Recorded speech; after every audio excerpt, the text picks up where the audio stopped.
Our scripture reading for this Sunday is from the 16th chapter of Exodus.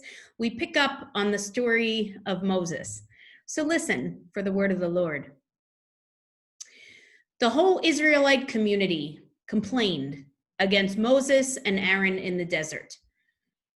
The Israelites said to them, "Oh, how we wish that the Lord had just put us to death while we were still in the land of Egypt. There we could sit by the pots, cooking meat, and eat our fill of bread. Instead, you've brought us out into this desert to starve this whole assembly to death." Then the Lord said to Moses, "I'm going to make bread rain down from the sky for you.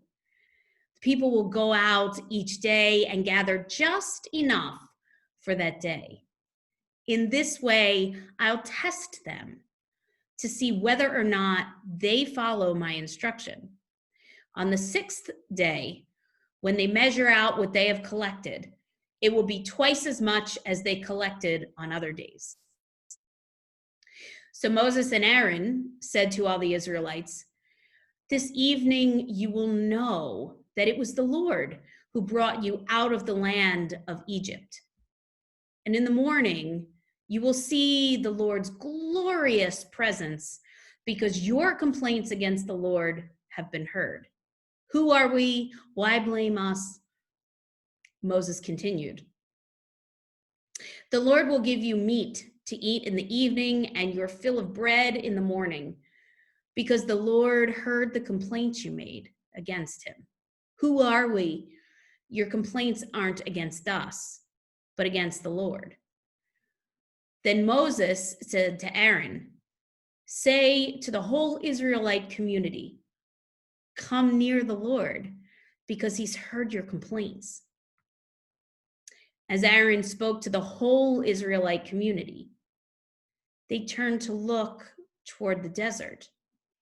And just then, the glorious presence of the Lord appeared in the cloud. The Lord spoke to Moses, "I've heard the complaints of the Israelites. Tell them, at twilight you will eat meat, and in the morning you will have your fill of bread. Then you will know that I am the Lord, your God." In the evening, a flock of quail flew down and covered the camp. And in the morning, there was a layer of dew all around the camp. When the layer of dew lifted, there on the desert surface were thin flakes, thin as frost on the ground. When the Israelites saw it, they said to each other, "What is it?" They didn't know what it was. So this is the word of the Lord. Thanks be to God. A few months ago, when it was released, my chronic illness community was all abuzz about this new documentary series on Netflix called Unwell.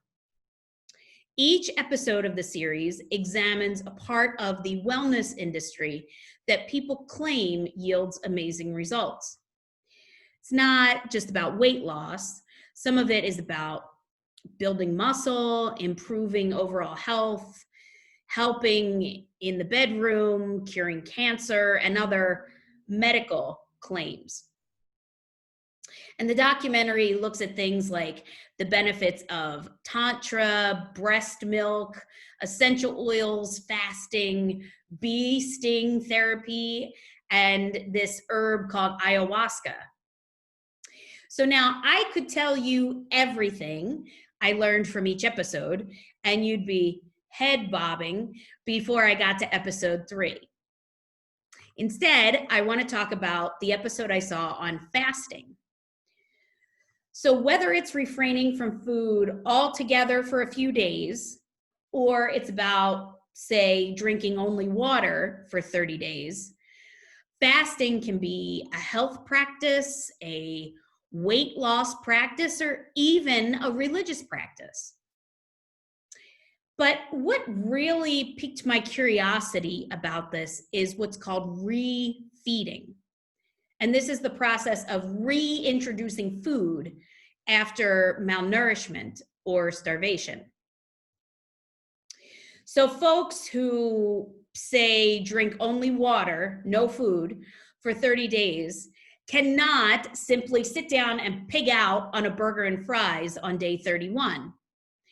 One has to re-enter into food slowly to help the body shift from metabolizing its own stored fat into metabolizing food again. Now, okay, so it's way more scientific than that, but that's basically as scientific as we're going to get today. And that's because the point I'm trying to make with this example is that we cannot subsist without food. We need the nourishment, the calories, the protein, the minerals, etc. And while we could sit around and debate the effects and results of fasting, and I think few, if any of us, know what it's like to starve, the one thing I think we can all relate to is the feeling of being hungry.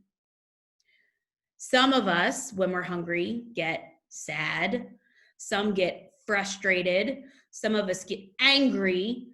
But the feeling of having a basic human need that requires satisfying, that's not a pleasant feeling. And so we join the Israelites in Exodus, who are square in the middle of their Exodus. They've been wandering for a while with Moses and his brother Aaron leading them, and they are getting sad, frustrated, angry. But mostly, they're hungry.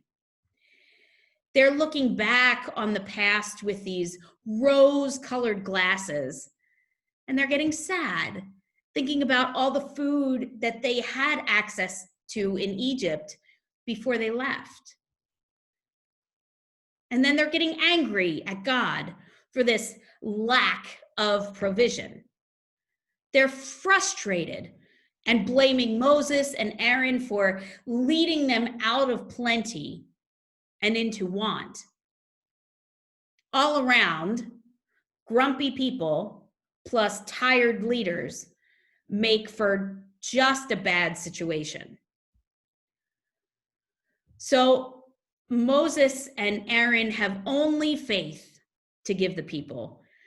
And so everyone looks to God and is just waiting for relief.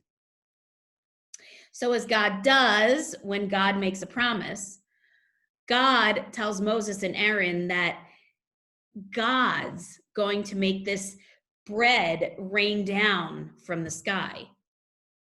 So Moses and Aaron go to tell the people that, assuring them at the same time that God has heard their complaints and that this will remind them that it was God who brought them out of Egypt and into this situation, and that everything ultimately happened just as God said it would. And so what's really notable here is that this isn't some grand gesture on God's behalf. This is the God who created literally everything. And so it really isn't that remarkable for God to provide food for people who are hungry. Yet this unremarkable gesture says a ton theologically. So in a macro sense, it tells us that God not only cares about the big, but God also cares about the small. No issue, no problem, no concern is too small for God to care about. So that doesn't mean that if you lost the big game or the store discontinued your favorite leggings, it doesn't mean that God cares about those things, but it does mean that God cares about you and how you're feeling because whatever happened, happened. And it doesn't mean that God's going to swoop in and remedy the situation, but it does mean that God cares that you're sad or disappointed or angry. And for the Israelites, this crisis of food led to a crisis of faith. They followed where God was leading, but because they could no longer see or feel God, they thought God had totally abandoned them. And we never feel further from God than we feel when we feel like God doesn't care or that God just isn't listening. And if God isn't paying attention to us, why should we pay attention to God? So it's simplistic, but think of it like a child who loses sight of their parent in a store. Some cry, some shout, some get mad, all feel abandoned. And an older child might wonder if their parent left on purpose, if their parent was just sick of their bad behavior, if their parent found a new, better child. And the Israelites are similar. Their lack of food, the lack of bread, just made them feel like they were standing alone in the aisle in a store, totally abandoned by God. But this passage really isn't about the Israelites, and it's not about us either. This passage is about God and God's action. The purpose of God providing food for the people is actually mentioned twice. And it said some words like, so that you will know that I am the Lord your God. Again, it's not really about food or hungry people. It's about God hearing their murmurings against God, but providing proof of God's holiness nonetheless. And so a little bit later in this passage, God actually appears to them in a cloud so that they could further see that the provision of food was a gift from God. So circling back a little bit, when we have a basic human need, it's really hard to focus on anything else. Because that's who we are as human beings. We naturally put our needs before the needs of others, and certainly before the needs of God. It's only once we have everything that we need that we can then start to think about God and stop thinking about ourselves first. Let me give it to you one more way. Consider this. You know those vegetables you bought at the store with the best of intentions? Put them in the bottom drawer and the crisper in the fridge, but now they're starting to turn a little, but you only really eat them if you're starving and there's really nothing else to eat. Or you know that unopened bag of chips in your cupboard that's a little bit crushed and buried in the back, and you look at it from time to time, but you never open it up and eat it. God can't be that wilted lettuce or those potato chip crumbs that we only turn to when there's nothing else. And the extra good news about God is that if we've fasted from God, if we've taken time away, or maybe forgot about God for a little while, or been mad at God because of things like COVID or politics or whatever, we don't have to practice refeeding.